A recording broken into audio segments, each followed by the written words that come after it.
आपला आता योगाचा जो आचरणाचा अंग आहे त्याचा विषय चाललेला आहे. तेव्हा त्याच्या आधी एक 20-25 मिनिटं जसा वर्ग शिकवतात ना तसं मी आपल्याला सांगणार आहे. तो वर्गात शिक्षक असतो तो लक्ष द्या म्हणून सांगावं लागतच नाही, तुम्ही द्यालाच. हे कारण सांगतो त्याच. हा जो विषय चाललेला आहे त्याची सुरुवात कशी केली भगवंतानी? मी अर्जुनाने हे मन कैसे केवडे पाहो म्हणो तरी न सापडे एरवी राहता वेळा थोडे त्रैलोक्य या. सगळा जो प्रॉब्लेम असेल, समस्या असेल तर मनाचा आहे. तर मला असं ऐकायला मिळतं, पुरुष येतात, बायका घरी असतात आणि स्टेटस को जैसे थे असं असतं. 15 वर्ष 20 वर्ष ज्ञानेश्वरी पुन्हा ऐकली तरी काही फरक पडत नाही. देहात पडतो, मनात फरक पडत नाही. तो बाई म्हणते कशाला जाता, आम्ही न जाताना आहोत ते बरे आहेत की. हा अक्षर तरी नियम येऊ नये म्हणून तरी लक्ष देऊन आहे. काय आहे, आम्ही एक ग्रंथ आणलाय, कॉन्टेम्पररी स्कूल्स ऑफ सायकॉलॉजी. तुम्हाला त्याचा संबंध नाही काही. एकंदर 6-7 प्रकार आहेत मनाच्या कल्पनेबद्दल. आपल्याला त्याची जरूर नाही. एक असा आहे, डॉक्टर वॉटसन म्हणून होता, अमेरिकन. त्याचा संबंध नाही हा, काय सहज सांगतो. तो म्हणायचं मन नाहीच आहे माणसाचं, शरीरच आहे सगळं. कारण मनाला व्यक्त व्हायला मार्ग काय, मेंदूशिवाय मार्गच नाही आहे. काय नाही म्हणाला. त्याला इंग्लिशमध्ये बिहेवियरिझम असं म्हणतात. आपला काही संबंध नाही. तर 7 जे आहेत त्यापैकी सगळ्यामध्ये परमार्थाला जवळ असणार असेल तर सायको अनालिसिस म्हणून आहे, मनोविश्लेषण शास्त्र, नाव काही द्या. त्याचं जर मूळ तत्व काही असेल, गृहीत कृत्य, फंडामेंटल असम्पशन किंवा पॉस्ट्युलेट, बरं का, ते जर असेल, एक उदाहरण द्या.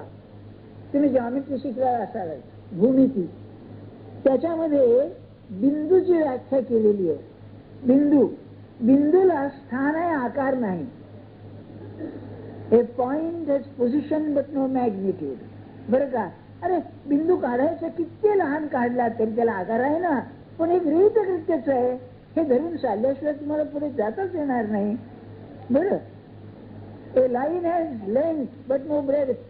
अरे तुम्ही किती बारीक रेषा काढली तरी त्याला काहीतरी हे आहे ना, रुंदी आहे ना, नाही, हे गृहीत धरल्याशिवाय पुढे जाता येत नाही. तस मनाचा विचार करताना मनाचं स्वरूप काय हे समजल्याशिवाय, गृहीत धरल्याशिवाय पुढे जाता येत नाही. ते जर असेल तर मन ही शक्ती आहे, एनर्जी, फोर्स, काही म्हणा तुम्ही, पण ही शक्ती आहे. त्याला मराठीमध्ये ऊर्जा असं म्हणतात. म्हणून मी सांगतोय, ऊर्जा शब्द त्याला आहे. बरं, पॉवर, फोर्स, काही म्हणा तुम्ही, पण मन ही शक्ती आहे. आपण शक्ती शब्द वापरू. आपल्याला कशाला संस्कृत एवढं पाहिजे, ऊर्जा आणि फिरजा, शक्ती शब्द वापरू. तर ते काय आहे ते मी वाचून दाखवतो. एकच वाक्य, जास्त नाही, डोक्याला ताप देणार नाही. Mind is energy. ती कशी आहे त्याचं वर्णन ऐका आपण, बरं का. एनर्जी इज नॉट पेरिशेबल, ती नाश पावत नाही. शक्ती म्हणली की ती नाश पावत नाही. बर, पुढे इट कॅन बी. आता हे 2-4 शब्द आहेत, आपण इंग्लिशमध्ये, आपण सगळे इंग्लिश जाणतात. इट कॅन बी अक्युम्युलेटेड, गोळा करता येते. माझं भाषांतर चुकलं तर सांगा. आपण शक्ती म्हणली की साठवता येते, अक्युम्युलेशन. दुसरं, इट कॅन बी प्रिझर्व. काय एक शब्द युरोपियन लोकांचं फार हे आहे, very exact. It can be preserve म्हणजे कैरी आणल्या, त्या लोणच्याचा सीझन आलाय, तुम्ही कशी वर्ष 2-2 वर्ष तुम्ही ती साठवून खराब होऊ देत नाही. मुंबईच्या हवेला हो, बाहेरच जाऊ द्या, इथे बुरशी येते ना, पण ही बरोबर जशीच्या तशी साठवता येते, टिकवता येते. प्रिझर्व म्हणजे टिकवणं ना, बरोबर टिकवता येते. तिसरी प्रिझर्व, डिस्चार्ज, शक्ती व्यय करता येते. बरं, म्हणजे नको असलेले घालून टाकता येते. It can be discharge, it can be accumulated, it can be preserve, it can be discharge. हे बरोबर आहे, हे 3 अगदी बरोबर मान्य आहे. पुढे काय म्हणतो तो, इट कॅन बी डिसिपेटेड, वाया घालवता येते. डिसिपेट म्हणजे जे तुमचं आहे ते व्यर्थ करता येते. डिसिपेटेड अँड ब्लॉक्ड, तिला दाबून काढता येते, कुजवता येते. It can be blocked, accumulated, preserve, discharge. इतकं नव्हे, डिसिपेटेड अँड ब्लॉक्ड म्हणजे तुंबवता येते. ब्लॉक म्हणजे तुंबवणे, शक्ती तुंबवता येते. कशी, एक उदाहरण घ्या, सहज आपलं जाईल की मी नाही राबवणार. आज ऐकलं बरं का, ज्ञानेश्वरीमध्ये हे काय दाखवत आहे. आणि शनिवारपर्यंत बरोबर झालं सगळं. 8 दिवस गेले बुवा. काय झालं होतं, दाबून ठेवली होती तिला. आणि रविवारी अरे 9 वाजता निरूपण आहे, जायला पाहिजे 8 वाजता. आणि 15 मिनिटं उशीर झालं चहाला. तुला आकलं नाही, मला जायचं तिकडे म्हणाली. ती ब्लॉक केलेली अशी बाहेर पडते. बघा तुम्ही. हो, काय काय वर्णन आहे हो, सांगू तुम्हाला. आणखी काही घालता येतं का सांगा त्यामध्ये. याचे 5 तुम्ही सांगितलं ते. इट कॅन बी ब्लॉक्ड, बरं का. पण बट इट कॅनॉट बी अनाहिलेटेड, तिचा नाश करता येत नाही. अनाहिल म्हणजे मारून टाकणे. तिला तुम्हाला नाहीच करता येत नाही, बरं का. मग this postulate of preservation of mental energy is transformability. आता ही जी 5 उदाहरणं हे सांगितले गुण, त्याचं काय होतं, ट्रान्सफॉर्मेशन. त्याचं रूपांतर करता येतं या शक्तीचं. Transformation is functioning in a close analogy to physical energy is one of the guiding principles of psychology. बरं का. म्हणजे मानसशास्त्राचं तुम्हाला मार्गदर्शक तत्व आहे की अनाहिलेट म्हणजे नाहीशी करता येत नाही, अनाहिलेशन म्हणजे मारून टाकणे, नाहीशी करता येत नाही, पण ट्रान्सफॉर्म करता येतं, म्हणजे रूपांतर करता येतं त्याचं. आणि पुढे शेवटच्या वाक्यात तिने म्हटलंय, जशी भौतिक ऊर्जा तुम्हाला बदलता येते, त्याचं रूप. उष्णता आहे, उष्णतेचा प्रकाश करता येतो, प्रकाशाची उष्णता करता येते. त्या शक्तीचं रूपांतर गतीमध्ये करता येते. पंखी फिरतायत काय आहे, त्याचा आवाज हे नाही काही लाऊडस्पीकर आहे, त्याचं रूपांतर करता येतं, पण ते नाहीशी करता येत नाही, बरं का. हे गृहीत धरल्याशिवाय मानसशास्त्र पुढे पाऊलच टाकू शकत नाही. योगामध्ये त्याचं रूपांतर करण्याची अक्कल आहे. बर, आता रूपांतर म्हणजे काय, बदल आणि रूपांतर. काही गमतीनं मी म्हणतो, गोदीचा गोंड्या झाला. होय, आहे बरं का. मी काही चेष्टा करीत नाहीये, वर्तमानात येतो नाही का. किंवा गोविंदाचं गोदी काही क्वचित होते, पण गोदीचं गोंड्या होत जास्त होत. अरे गोविंदा किंवा गोदी ही वयात येणं हा बदल आहे, पण गोदीचं गोंड्या होणं हे रूपांतर आहे. आलं का लक्षात. बदल होणं म्हणजे त्याच्यात जे गुप्त आहे ते प्रगट होणं, पण रूपांतर होणं म्हणजे त्याच्यात आमूलाग्र फरक होणार. तेव्हा सगळं जर असेल परमार्थ तर बदल नाही, रूपांतर आहे. आता ह्या उदाहरण, माणसाचं लक्ष म्हणून माणसाच्या मनात एक हे आहे. हे काय आहे हो, लक्ष आहे, अटेन्शन. त्याला अवधान असं म्हणतात. ज्ञानेश्वर महाराजांनी अवधान शब्द वापरलेला आहे आणि हा शास्त्रीय शब्द आहे, पण ते लक्षात येत नाही म्हणून लक्ष, अटेन्शन. मेमरी आपले स्मरण, कल्पना, इमॅजिनेशन, विचार, थिंकिंग. रिझनिंग नव्हे, रिझनिंग म्हणजे ते शास्त्र शुद्ध तर्कशास्त्र. विचार, भावना, पण बघा ना, भावना, ही मनाची जी अंग आहे ती काय आहे? एकच शक्ती. जशी वीज, उष्णता, प्रकाश, गती या दृष्टीनं आपल्याला कळते, तसं मन हे कसं कळतं? मनाची शक्ती लक्ष देण्याने कळते, विचार चालण्याने कळते, आठवणीनं कळते, भावनेनं कळते. अहो गंमत अशी आहे, आपण शब्द वापरतो, माझी स्मरण शक्ती. मनाची शक्ती ना, माझी कल्पना शक्ती, विचार शक्ती, म्हणजे सगळी शक्ती आहे. हे शक्तीची ही रूप आहे. आज माझ्यामध्ये शक्तीची रूप आहेत. मी लक्ष देतो, मी विचार करतो, मी आठवण करतो, हे सगळं माझ्यामध्ये आहे. मग रूपांतर करायचं म्हणजे काय करायचं? आता लक्षात मी सांगतो आपल्याला. आपल्याला काय आहे, दृश्य वस्तू असली, आवडती असली, सुंदर असली, आकर्षक असली, लक्ष सहज जात है ना. जर असं आहे तर लक्षामध्ये शक्ती आहे, तिचं स्थान बदलणं म्हणजे रूपांतर करणं, हा परमार्थ.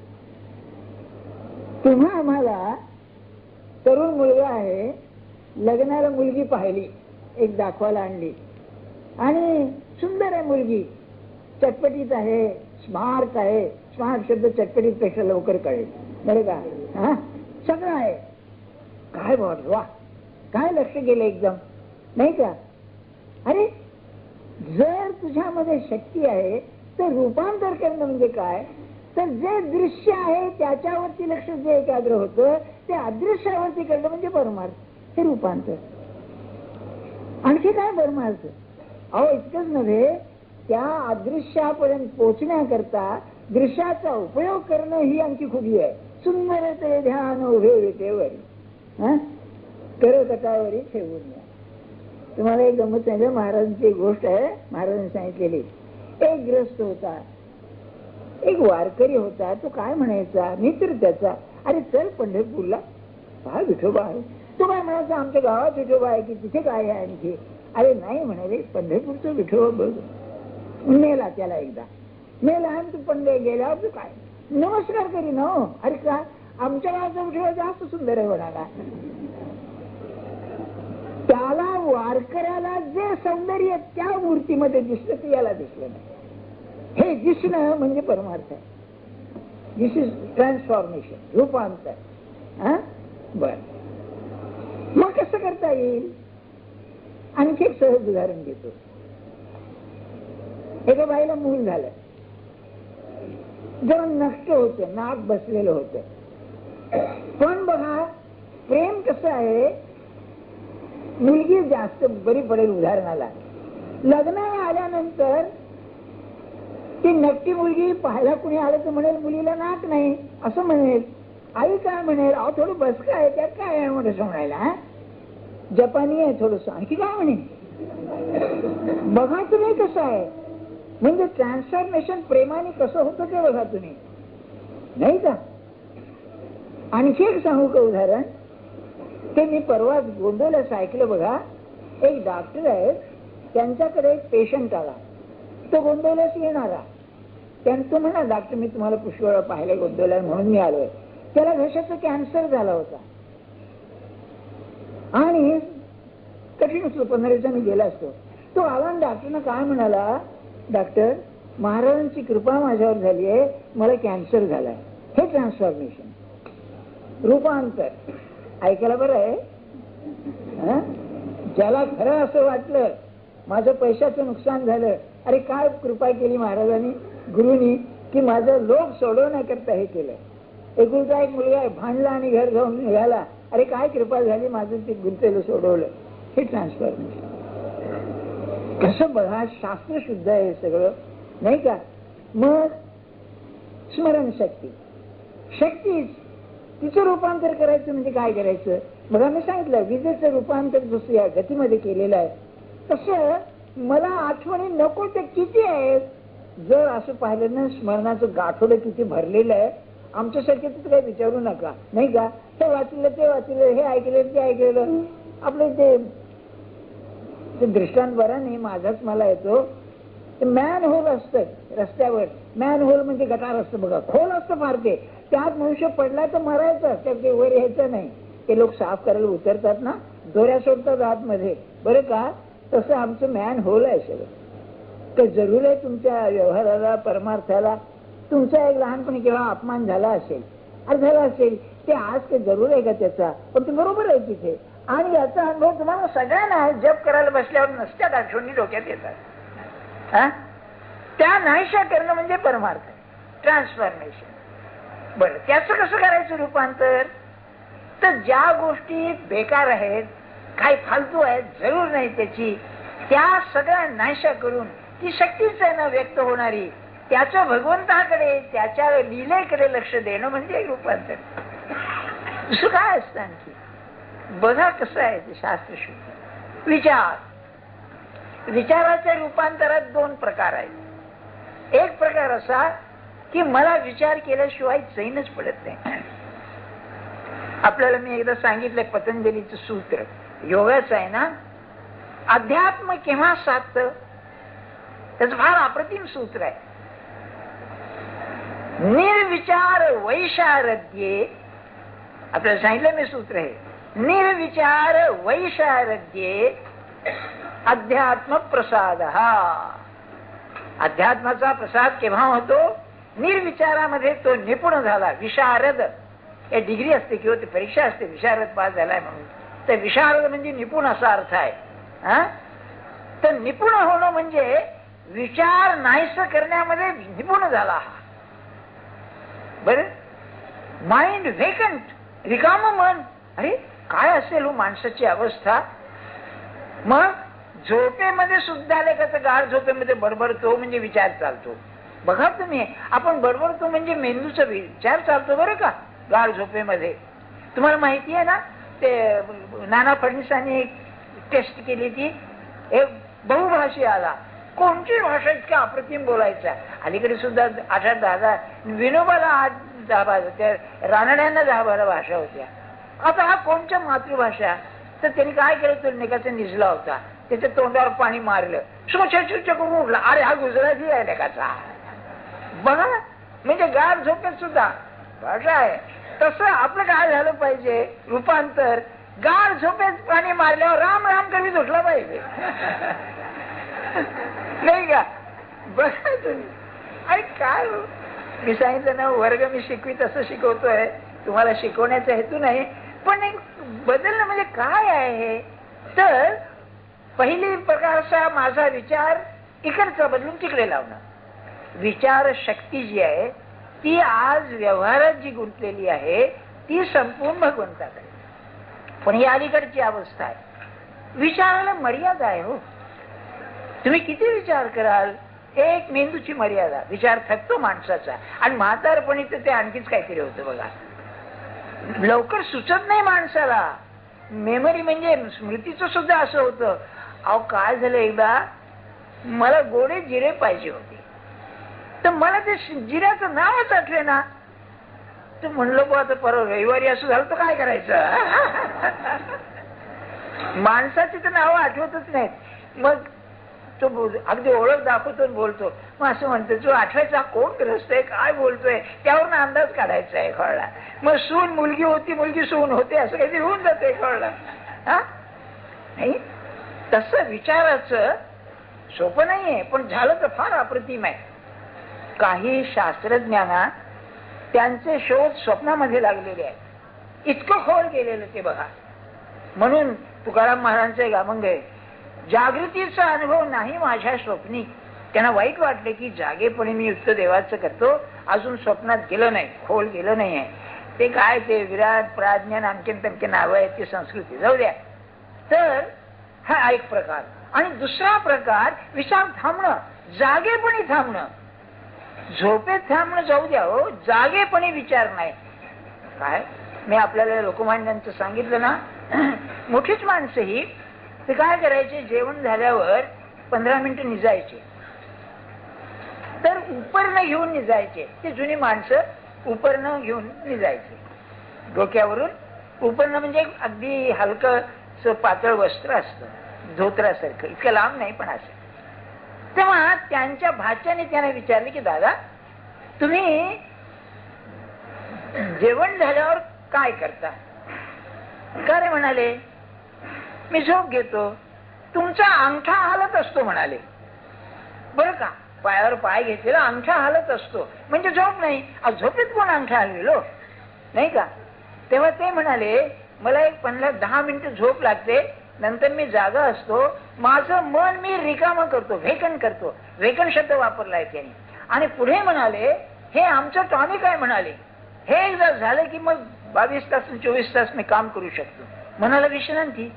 आणि नावामध्ये रंगणं म्हणजे मन व्हेकन करणं आहे.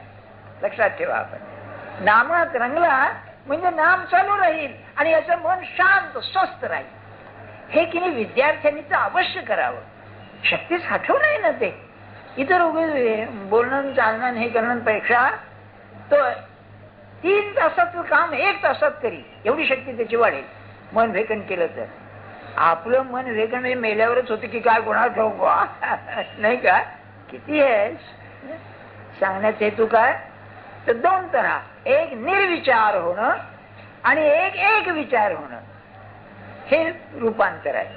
पहिलं सोपं आहे आपलं, दुसरं सोपं आहे. एक विचार होणं सारखं तेच, काळजी लागली म्हणजे होतं ना ते.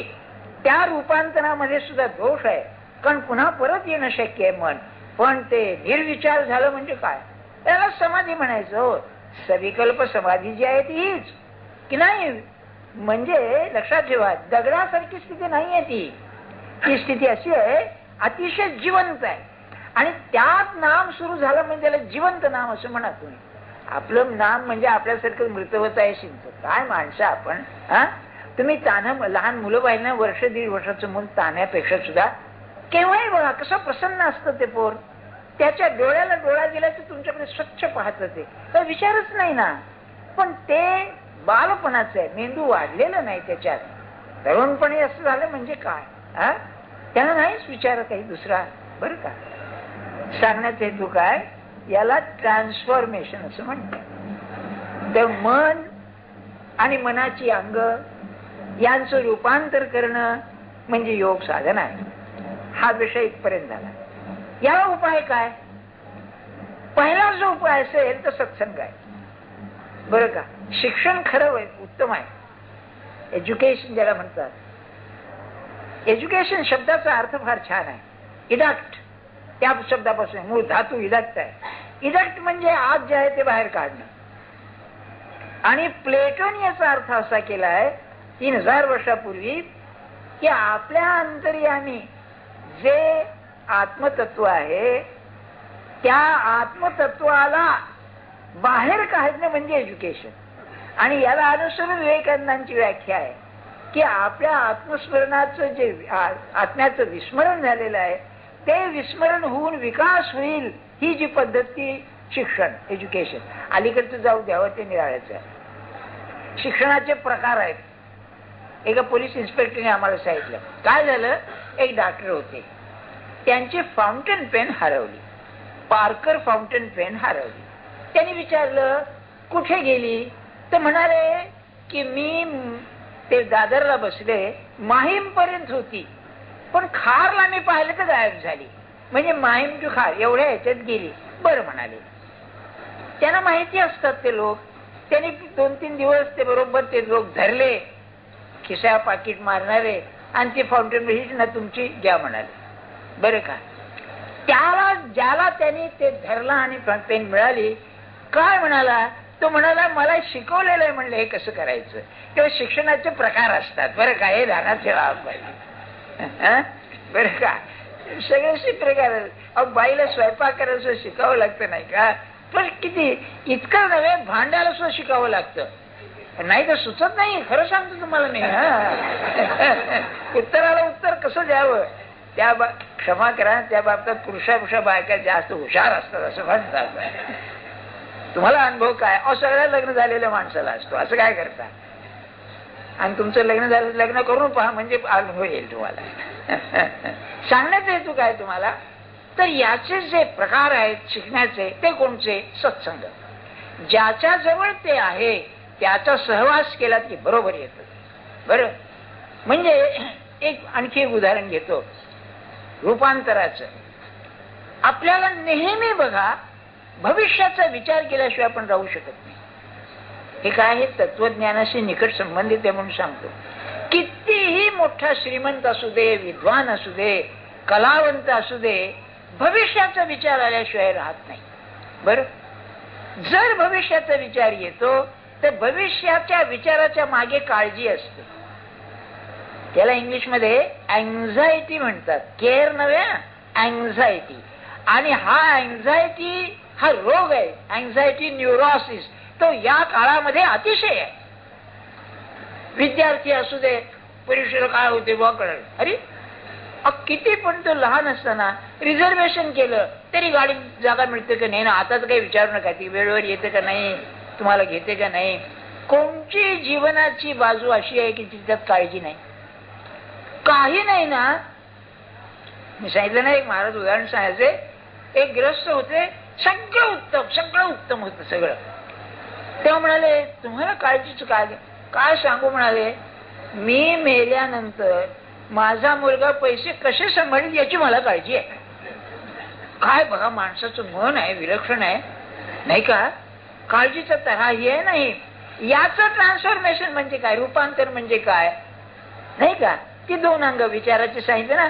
पहिलं अंग की मला भविष्याचा विचार, अँझायटी म्हणजे पेपर कसा येईल, काय होईल, यावेळेला पास होणार की नाही, मग पास झाल्यावर लोक नापास झालं लोक नावं ठेवणार, हा सारे भानगड. योग भविष्याचे विचार म्हणजे काय विचारू नका.